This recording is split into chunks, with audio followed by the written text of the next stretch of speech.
بسم اللہ الرحمن الرحیم۔ السلام علیکم ورحمۃ اللہ وبرکاتہ۔ عزیز طلبہ، امید کرتا ہوں کہ آپ سب خیر عافیت سے ہوں گے۔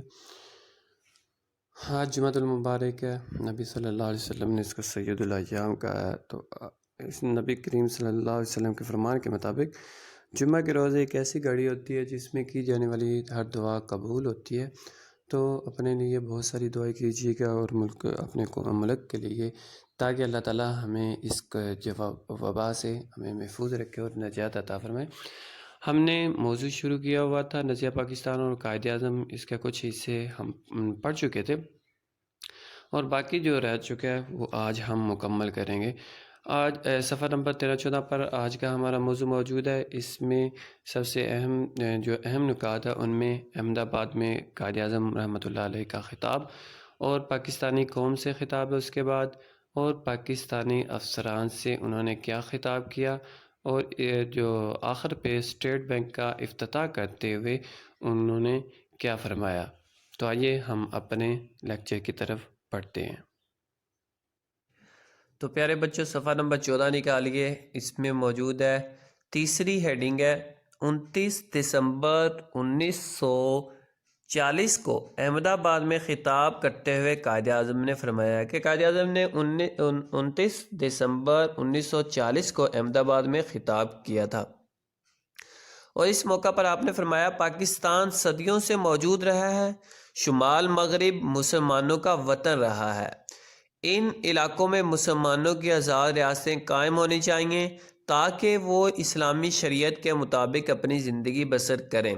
تو قائد اعظم نے نظریہ پاکستان کے بارے میں فرماتے ہیں کہ جب سے پہلا ہندو مسلمان ہوا ہے تب سے پاکستان قائم ہو گیا تھا، اس لیے پاکستان آج ہی قائم نہیں کرنا بلکہ پاکستان تو صدیوں سے موجود ہے۔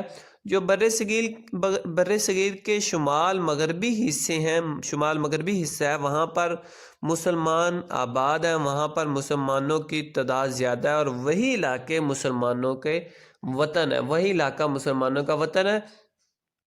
لہٰذا ان علاقوں میں مسلمانوں کو آزاد کر دینا چاہیے، مسلمانوں کی حکومت ہونی چاہیے تاکہ وہ اپنے مذہب کے مطابق، اپنے دین کے مطابق آزادانہ زندگی بسر کر سکیں اور شریعت اسلامی کو اپنا کر اپنی زندگی میں نافذ کر سکیں۔ اور اس کے بعد قائد اعظم رحمۃ اللہ علیہ نے قوم جو پاکستان بننے کے بعد جو قوم سے خطاب فرمایا تھا وہ ہے، ہمیں پنجابی، سندھی، بلوچی اور پٹھان کے جھگڑوں سے بالاتر ہو کر سوچنا چاہیے۔ ہم صرف اور صرف پاکستانی ہیں، اب ہمارا فرض ہے کہ پاکستانی بن کر زندگی گزاریں۔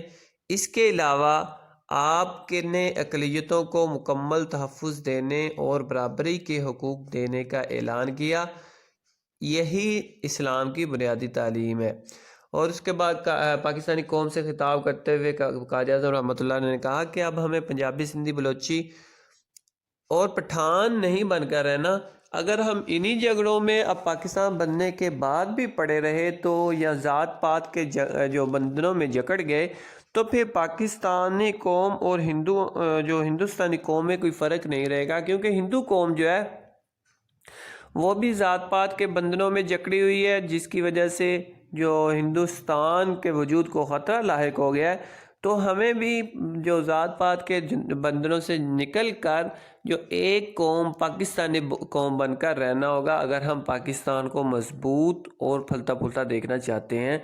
تو اور یہ ابھی ہمارا فرض ہے کہ ہم پاکستانی بن کر زندگی بسر کریں۔ اور اس کے علاوہ قائد اعظم رحمۃ اللہ نے پاکستان میں موجود جو اقلیتیں جو دوسرے مذاہب سے تعلق رکھنے والے لوگ ہیں ان کے حقوق کے تحفظ کا بھی اندیہ دیا۔ قائد اعظم رحمۃ اللہ نے فرمایا کہ پاکستان میں ہر شخص کی جو جان اور مال محفوظ ہوگی، چاہے اس کا تعلق کسی بھی مذہب سے ہے، پاکستان کو اس سے کوئی جو لینا دینا نہیں ہوگا۔ اس کے بعد 11 اکتوبر 1947 کو حکومت پاکستان کے افسران سے خطاب کرتے ہوئے قائد اعظم نے فرمایا، ہمارا نصب العین یہ ہے کہ ہم ایک ایسی مملکت تخلیق کریں جہاں ہم آزاد انسانوں کی طرح رہ سکیں، جو ہماری تہذیب و تمدن کی روشنی میں پھلے پھولے اور جہاں اسلام کے معاشرتی انصاف کے اصولوں کو ابھارنے کا موقع ملے۔